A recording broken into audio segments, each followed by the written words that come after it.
오늘은 11일인데 저는 숫자들 중에 11을 참 좋아합니다. 주님과 내가 동행하는 숫자 11입니다. 오늘 예배하는 우리 모두에게 하나님께서 은혜 주시고 복 주시는 동행의 시간이 될 수 있기를 소원합니다.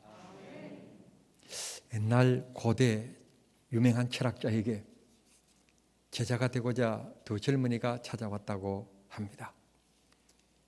그 두 젊은이에게 이 철인이 묻기를 완벽하고 완전한 사람이 되기를 원하느냐, 아니면 실수도 있고 부족함도 있지만 노력하는 사람이 되기를 원하느냐 라고 물었다고 합니다.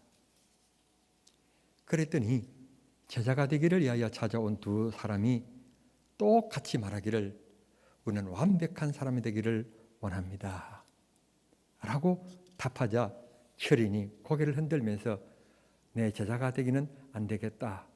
나는 온전한 사람이 아니기 때문에 온전함을 가리킬 수 없다. 돌아가거라. 그러면서 돌려보냈다고 합니다.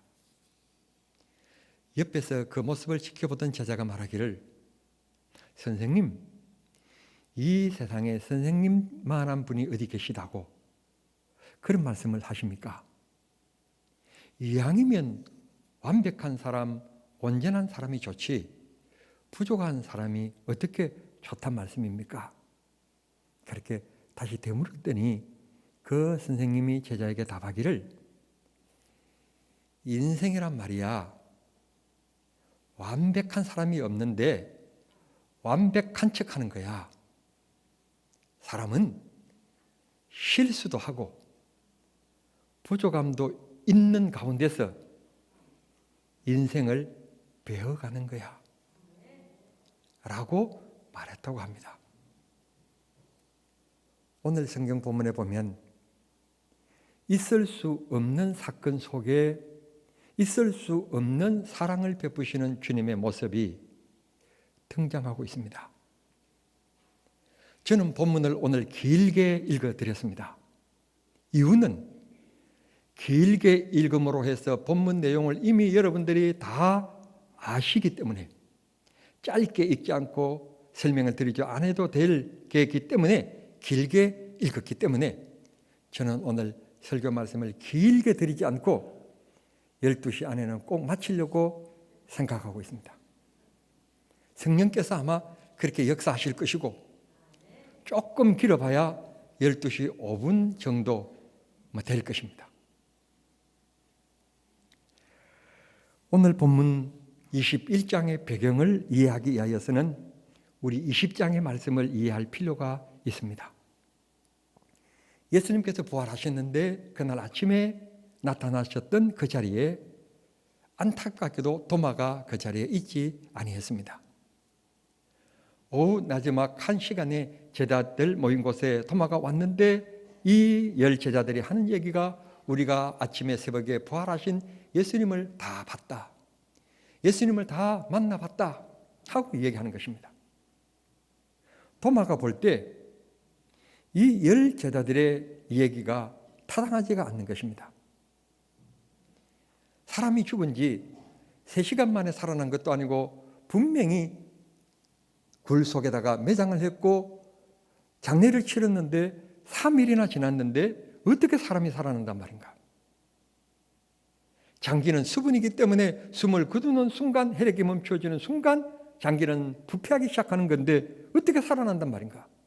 고로 당신들이 부활하신 예수님을 봤다고 얘기하지만 나는 이 손으로 직접 못자국과 손의 못자국과 창으로 찌르신 옆구리를 만져보지 않는 한 난 믿을 수가 없다.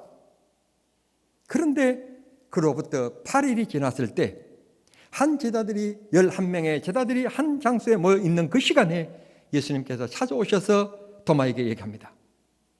너 손을 이리 내밀어서 내 손자국에 못자국을 만져보고 내 옆구리를 만져보고 믿지 못하는 믿음이 되지 말고 믿는 믿음이 되어라.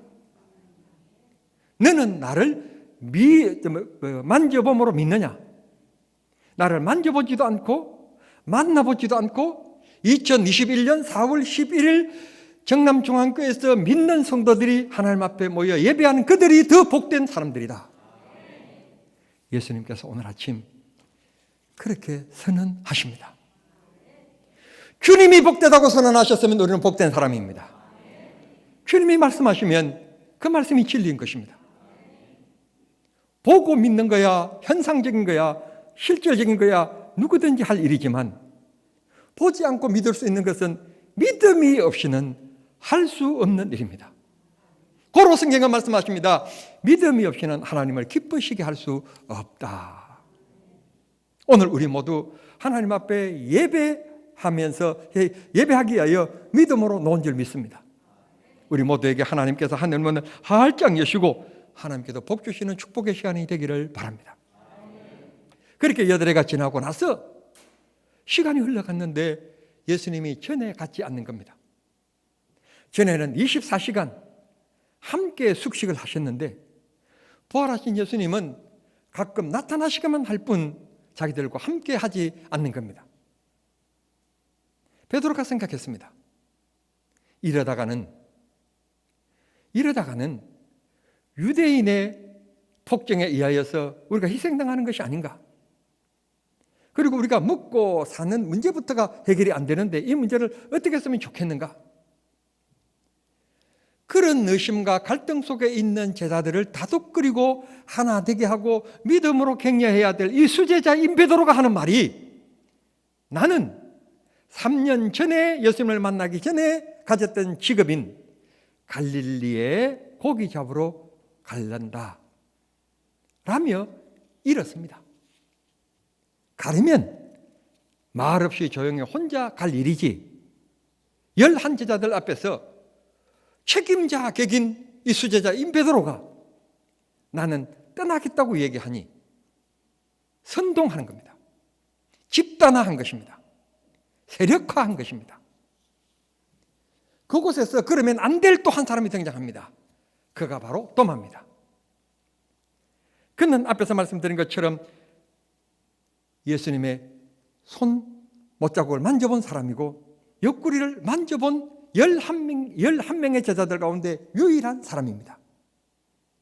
다른 사람은 다 등을 돌려도 수제자인 베드로는 들리면 안 되는 거고, 다른 사람이 다 떠나도 직접 만져보고 경험하고 경험한 이 도마는 떠나면 안 되는 사람입니다.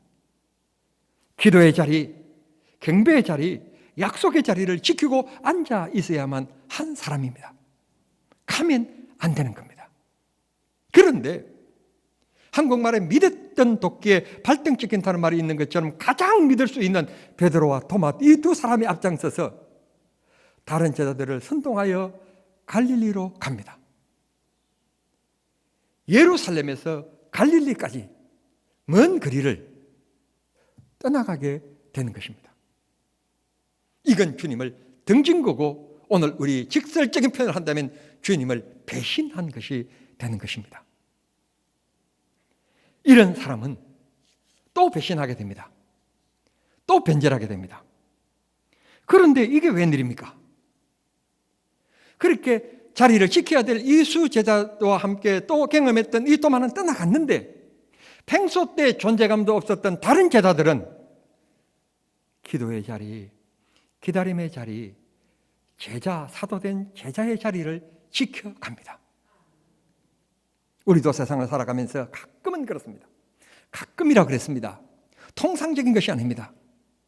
통상적인 것은 친구가 의리 있고 친분이 있는 사람들이 의리 있습니다. 그런데 말입니다, 가끔 가다가는 믿었던 사람에게 등돌림을 당하고 배신을 당하고 평소 때 가까이 하지도 않았고 친하지도 않았고 내가 심지어는 신뢰하지도 않았던 그 사람이 내가 수렁에 빠지고 울음에 차게 되어지면 앞장서서 적극적으로 나를 위하여 변호해 주는 경우들이 가끔 있습니다. 누가 진짜 친구일까요? 누가 진짜 내 이웃일까요? 진짜 내가 인정하는 아는 사람일까요? 세상은 가끔가다 그런 일이 있습니다만 오늘 성경 본문에 등 돌리고 배신한 이 베드로를 주님이 찾아가신 것까지는 이해가 되지만 찾아가셨으면 야! 아니면 좀 목청을 더 높이셔서 이놈이라고 꾸짖으셔야만 하시는데 예수님은 전혀 음성을 높이시지도 아니하시고 나를 버렸다, 나를 배신했다, 배반했다, 그리고 사람들을 선동해서 떠났다라고 하는 그런 개념이 전혀 없이 예수님은 여전히 베드로를 가까이 찾아가십니다. 가셔서 하시는 말씀이 고기를 잡은 것이 있느냐? 없습니다. 그래, 그럼 3년 전에 꼭 불렀던 그 장면처럼 그물을 배 오른편에 던져라. 여러분, 지금 이 때가 아침 동틀 때입니다. 그러면 지난 밤 한밤중 이 한밤을 베드로는 끊임없이 고기를 잡기 위하여 그물을 던지고 그두고 던지고 그두고 했다는 얘기입니다. 낮 시간이 아닙니다. 어두운 밤 시간입니다. 한국이나 이스라엘이나 밤이 되어지면 기온이 내려가게 되어 있습니다. 추위가 엄습해 옵니다.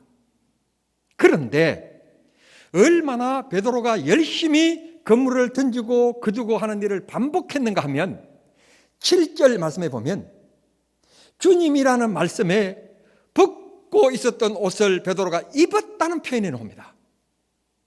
왜 옷을 벗었을까요? 덥기 때문입니다. 왜 더웠을까요? 그만큼 부지런히 그물을 던지고 그두고 던지고 그두고 했다는 얘기입니다. 열심히 했다는 얘기입니다. 대충 했다는 말이 아닙니다. 그래서 더워서 위통을 벗고 있다가 주님이라는 말씀을 듣고 옷을 입었다는 말씀이 7절에 기록되고 있습니다. 베드로는 이렇게 열심히 있습니다. 마지막 기도 시간에 예수님을 체포하러 온 그 시간에 칼을 빼어서 잡으러 온 사람들의 길을 칠 만큼, 그리고 하는 말이 내가 죽을지언정 주님을 부인하지 않겠습니다. 배신하지 않겠습니다. 그만큼 열정과 뜨거움이 있었던 베드로입니다. 그랬던 베드로가 오늘 제자들을 선동해서 갈릴리 바다로 3년 전의 모습으로 돌아갑니다. 보통 사람들 같으면 눈도 마주치지 않을 것입니다. 그런데 예수님은 다시 찾아갑니다. 성도 여러분, 주님과 인간의 다른 모습이 여기에 있습니다. 우리는 때때로 사랑한다고 하지만 때때로 문제에 걸리면 우리는 눈길도 주지 않습니다. 그런데 우리 예수님은 본인을 배신하고 믿었던 수제자인 그 베드로가 떠나갔지만 다시 이놈이라고 격노하시지 아니하시고 따뜻한 아버지의 마음으로 다가서셔서 베드로야, 잡은 게 있느냐? 없습니다. 그물을 배 오른편에 던져라. 그리하면 잡으리라. 여러분, 그리하면 잡으리라고 하는 말은 누구 지금 목표고 누구 지금 꿈인가 하면 예수님의 꿈이 아닙니다. 베드로의 꿈입니다. 베드로의 삶의 목적입니다. 그런데 예수님께서 그 배신한 베드로의 삶의 목적을 이루어 주십니다. 그물을 던져라. 그리하면 잡으리라. 그래서 그물을 던졌더니 그물을 혼자 끌어올릴 수 없을 만큼 많은 고기가 잡혔다는 것입니다. 성경은 그 마리수가 153마리라고 얘기하는데 153마리의 생선을 든 그물을 혼자서 끌어올리지 못했다는 말은 우리 교회 뒤에 저수지를 가시면 물 속으로 막 헤엄치고 다니는 잉어, 붕어를 보게 되는데요. 진짜 팔뚝만 합니다. 팔뚝. 얼마나 큰지 모릅니다. 그걸 153마리가 그물에 걸렸으니 혼자 어떻게 들어 올리겠습니까? 들어 올릴 수가 없었다는 것입니다. 성도 여러분, 방금도 제가 표현했던 것처럼 우리와 주님과 다른 모습입니다. 오늘 우리가 한 단계 극복하고 넘어서서 우리가 주님의 모습을 닮아가야 될 게 뭔가 하면 사람은 등지면 상처 입으면 눈길도 안 주지만 주님은 여전히 그를 사랑하시고 찾아가시기까지 하셨다는 점입니다. 우리도 참 힘들고 어렵지만 한 봉우리를 넘어서야만 합니다. 한 봉우리를 넘었으면 주님이 보입니다. 한 봉우리를 넘었으면 주님의 손길이 보입니다. 주님을 만날 수 있습니다. 그 얄팍한 내 자존심, 내 고집, 내 경험, 그것 붙잡고 베드로가 내가 이래봬도 태어나면서부터 갈릴리 바다의 생태를 잘 아는 사람인데 밤새도록 고생한 나에게 당신이 누군데 나타나서 그물을 던지라 말아 하느냐고 얼마든지 반론할 수 있고 자기 경험을 표현할 수 있는데도 불구하고 아무 말 없이 그물을 오른편에 던집니다. 경험이 없어서 그렇습니까? 자기의 노하우가 없어서 그렇습니까? 갈릴리 바다의 행태를 몰라서 그렇습니까? 누구보다도 한국말로 빠삭한 것이 바로 이 베드로입니다. 누가 갈릴리 바다에 대하여 베드로보다도 앞선 사람이 있다고 얘기할 수 있겠습니까? 베드로입니다. 그럼에도 불구하고 그물을 던지라 그리하면 잡으리라고 하는 이 말씀의 포인트를 두고 베드로는 아무 말하지 않습니다. 고집도 자기 경험도 자기 생각도 표현하지 않고 100% 순종합니다. 그래서 153마리의 엄청난 물고기를 잡는 기적을 체험하게 되었고 부활의 주님을 다시 한 번 더 경험하는 역사가 이루어지게 되었다는 것입니다. 믿음이 무엇입니까? 순종입니다. 나를 내려놓는 겁니다. 내 경험, 내 생각, 내 자존심 내려놓는 것입니다. 주님이 그렇다면 그런 겁니다. 그리하면 잡으리라. 주님이 그렇게 하시라면 잡을 수 있는 겁니다. 잡히는 겁니다. 모일 수밖에 없습니다. 물고기들이. 주님이 말씀하셨기 때문에. 주님의 말씀은 진리입니다. 주님의 말씀은 능력을 가지고 있습니다.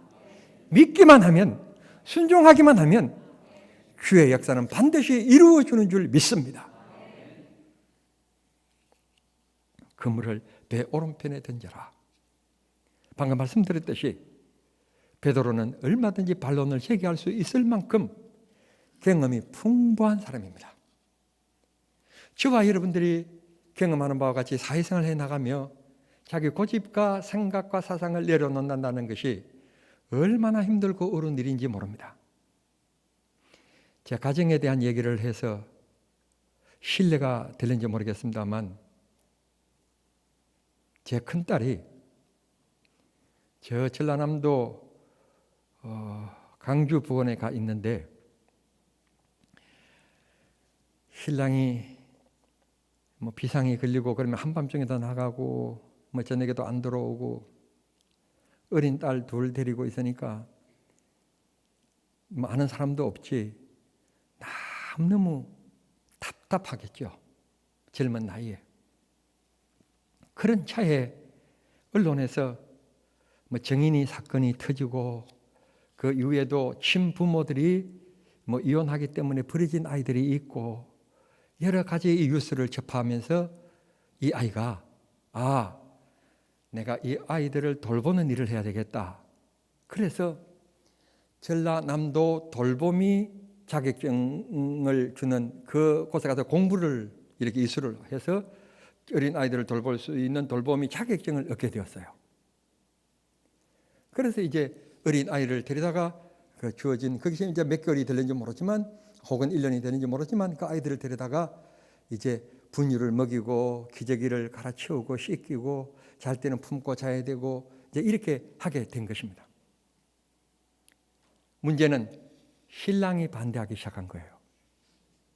왜냐하면 지금 자기 딸도 지금 어린 조그마한 아이들인데 이 아이들도 돌봐야 되는데 그 어린 애를 남의 자식을 데려와서 한다는 게 쉬운 일이 아닌데 하기는 하되 우리 아이들이 조금 더 크면 3, 4년 정도 좀 더 커서 학교를 다닐 좀 되면 그때 하면 안 되겠느냐.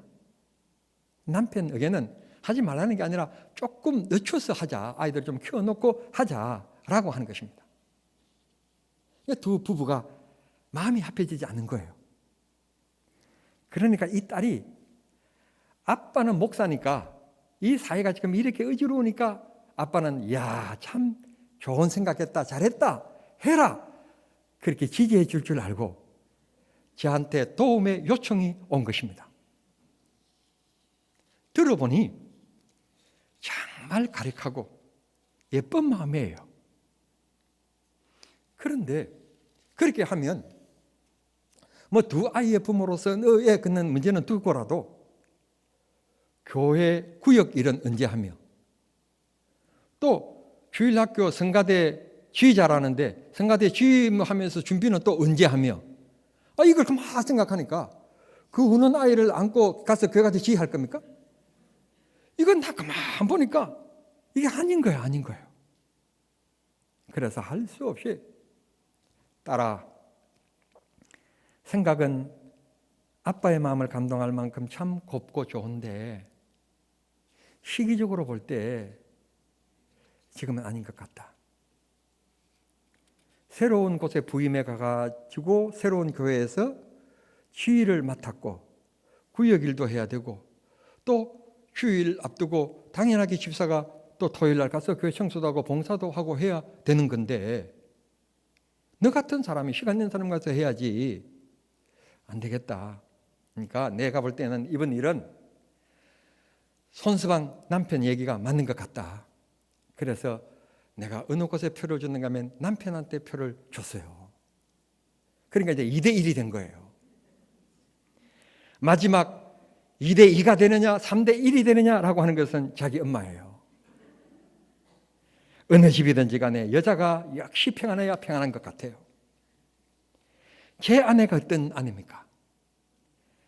남한테는 모르지만 나에게만큼은 눈치 빠른 아내 아닙니까? 내가 조용히 얘기한 것을 옆에서 들었기 때문에 역시 내 편을 들어야 되지 않겠습니까? 거두절미할 것 없이 엄마 생각은 어때? 라고 묻는 말에 내 생각도 아빠 생각과 같다. 표가 3대1이 된 것입니다. 고맙기는 강주까지 차를 끌고 다니면서 그렇게 열심히 공부하고 배워가지고 자격증까지 땄는데 도자격증까지 땄는데 여기에서 멈춰야 되니까 이게 자기로서는 너무 아쉽고 아까운 거예요. 그런데 고맙게도 그곳에서 자기 생각을 내려놓는 겁니다. 남편이 그렇고 아빠가 그렇다면 내려놓겠다. 자기 뜻을 포기하는 것은 아니고 조금 후로 미루어서 유보하겠다는 것입니다. 포기하지는 말아라. 꿈은 가져라. 기회가 주어진 대로 숨기는 일에 봉사해라. 그러나 지금은 아닌 것 같다. 주의 일해야 되고 두 아이를 돌봐야 되고 비상근적인 근무를 하고 있는 남편을 도와야 되는 너 입장에 볼 때는 자칫 잘못하면 너 건강에 해가 올 수도 있으니까 지금은 아닌 것 같고 유보하는 것이 좋을 것 같다. 참 고맙게 자기 뜻을 내려놨습니다. 그물을 배 오른편에 던져라. 한밤중에 한밤을 세워서 그렇게 노력하고 수고한 이 베드로가 할 말이 얼마나 많겠습니까? 한마디의 말 없이 그대로 순종합니다.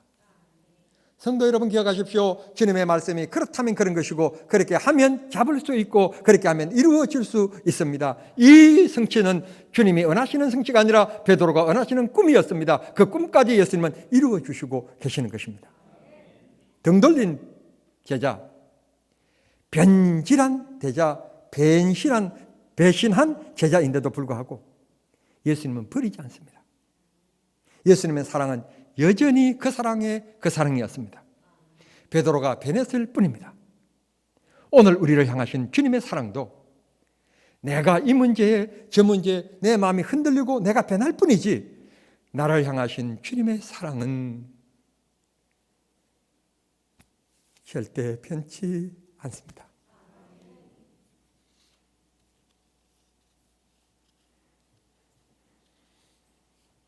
마치 우리는 주님이 나를 버리신 것처럼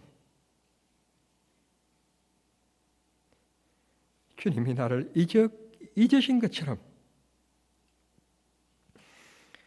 방황할 때가 있습니다.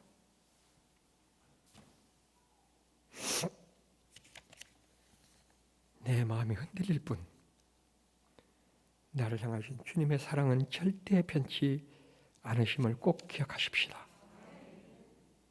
오늘 또 우리 예수님은 완벽한 사람을 찾지 않습니다. 마음이 가난한 사람, 심령에 상처받은 사람, 다른 사람들이 보기에 늘 좀 부족하다고 생각하는 사람, 철들지 않았다고 생각하는 사람, 실수가 많은 나, 세상에서 낙심하는 사람, 몸이 병든 사람, 자기 꿈에 도전하다가 실패한 사람, 그들을 불쌍히 여기시며 오늘도 그들을 만나 주시기를 원하시고 그들을 찾고 계시며 그들의 간구하는 기도를 들으시는 주님이십니다. 실수도 하지만 순종하는 사람, 자기 생각대로 갈릴리로 갔지만 던지라는 말씀에 자기 생각을 포기하고 그대로 순종하는 그런 사람을 주님이 찾고 계시는 것입니다. 앞에서 두 차례나 언급했던 것처럼 베드로의 위치는 수제자로서 낙심한 다른 제자들을 다독거리고 기도해 주면서 격려해야 될 그런 자리입니다. 그런 자신의 주어진 사명을 망각한 채 자기 위치를 떠나서 도리어 선동하면서 나는 물고기 잡으러 가노라 하며 사람들을 이끌고 멀리 갈릴리로 떠나게 된 것입니다. 기도의 자리를 떠났습니다. 기다림의 자리를 떠났습니다. 성령을 부어주실 그 자리를 떠나게 된 것입니다. 사랑하는 성도 여러분, 우리도 어떤 문제 앞에서 흔들릴 때가 많고 이렇게 베드로처럼 주님께 등 돌릴 때가 많으며 주님께 대하여 의심할 때가 많습니다. 이 시간 다시 한 번 더 그런 나를 찾아오시는 주님, 변하지 않고 온전하신 사랑의 손길로 나를 향하신 주님을 다시 한 번 더 쳐다보는 귀한 시간이 되시기를 바라고, 실수 많고 부족하지만 고집 피우는 나지만 여전히 나를 지켜보시고 주목하시는 주님을 기억하는 시간이 되기를 바랍니다. 주님의 사랑은 변하지 않습니다. 나를 향하신 주님의 약속은 진리십니다. 때로 우리도 베드로처럼 열정이 있었고 열심히 있었습니다. 다 바라보니 그게 주님을 위한 게 아니라 내 이름을 내기 위한 것이었음을 우리는 주님 앞에 고백하게 됩니다. 이 시간 주님께서 부족한 나를 붙잡아 주시고 지켜주시고 찾아주시고 내 손 잡아주시는 축복의 시간이 되시기를 바랍니다. 지금 눈물의 참회록, 지금껏 내가 한 일이 주를 위한 일이었는지 하는 찬송인데요. 지금 우리 교단 목사가 된 김석균 목사님이 지으신 좀 오래된 복음성가입니다. 가사가 자기의 신앙의 고백인 것 같아서 너무 좋아 오늘 함께 하나님 앞에 한번 같이 찬양했으면 좋겠습니다. 지금껏 내가 한 일이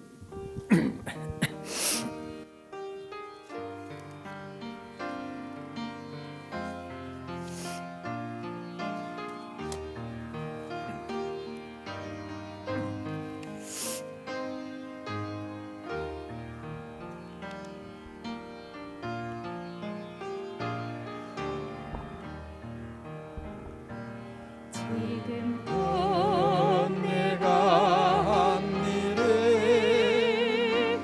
주를 위한 일이었는지 지나간 세월 돌이켜 주님 앞에 아뢰니다. 이 한 몸 주를 위하여 목숨 버린다 했으나 주의 영광 뒤로하고 나의 자랑 앞세웠으니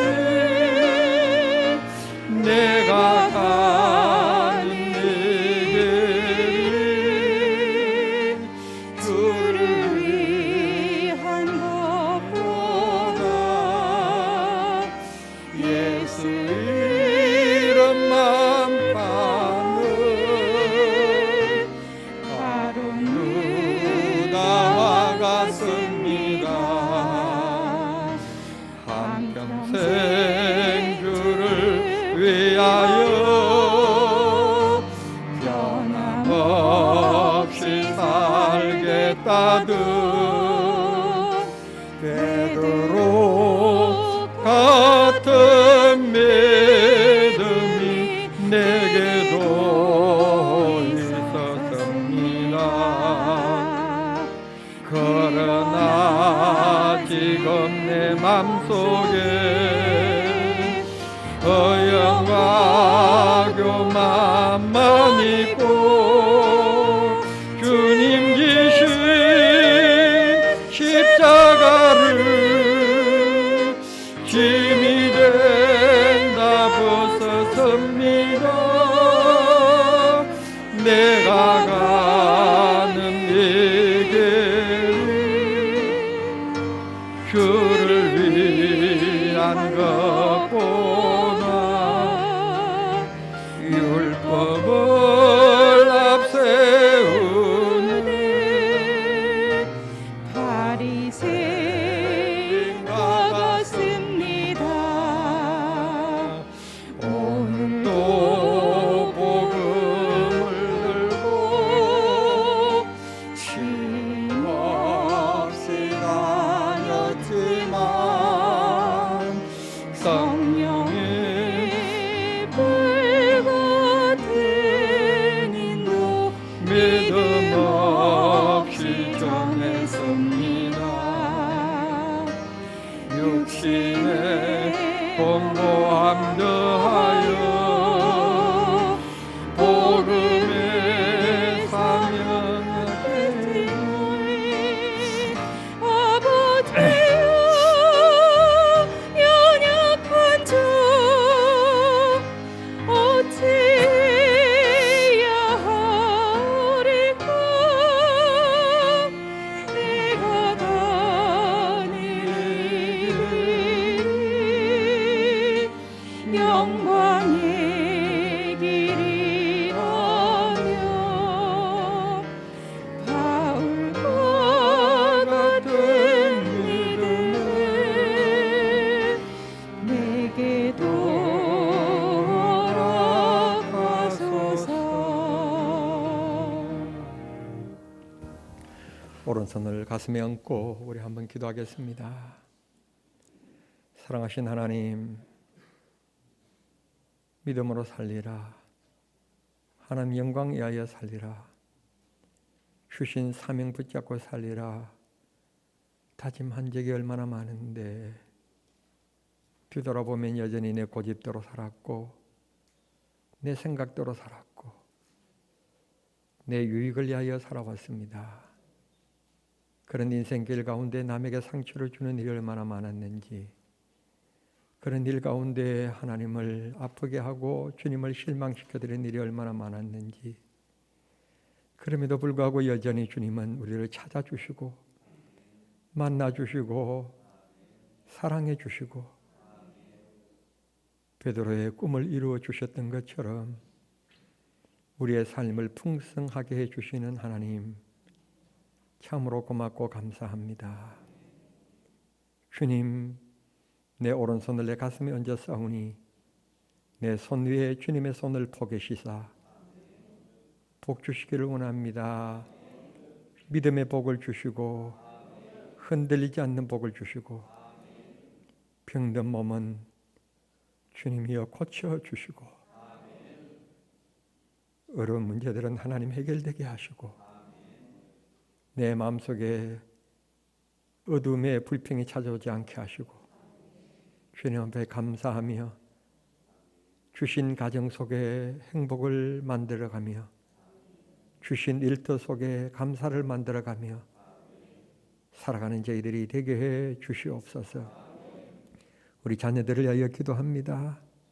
하나님이 우리 인생의 가장 큰 선물로 주신 우리 아들, 딸들입니다. 주여 이들에게 건강과 지혜와 명철의 복을 주시고 이들이 나의 심은 기도에 열매를 거두며 살아갈 수 있게 해 주시옵소서. 우리 중에는 하나님 마음 아파하는 이들이 있사오니 주님이 위로해 주시기를 기도합니다. 힘을 주시기를 기도합니다. 모든 사람이 다 떠나도 주님이 내 곁에 계시며 나를 지지하시는 주님인 것을 믿으며 살게 해주시고 이 세상 모든 방법이 나를 떠나도 주님의 능력은 나와 함께함을 믿는 믿음들이 되게 해 주시옵소서. 아버지여, 다시 한번 내 기도하오니 코로나가 확산되고 있습니다. 빨리 백신이 접종이 잘 이루어지고 온 국민들의 면역이 형성되어지며 아버지 우리가 자유로워질 수 있게 해 주시옵소서. 수고하는 정부 당국자들과 의료진들에게 은혜를 베풀어 주시사 하나님 속히 이 문제가 해결될 수 있게 해 주시고 우리의 죄악 때문이오니 주님 용서해 주시옵소서. 주께서 이 한 주간도 믿음으로 승리하게 하시고 누구를 만나든지 무슨 일을 하든지 어느 장소에 있든지 주님이 지혜와 능력과 권능 주셔서 승리의 삶을 살게 해 주시옵소서. 예수님의 이름으로 기도하옵나이다. 아멘.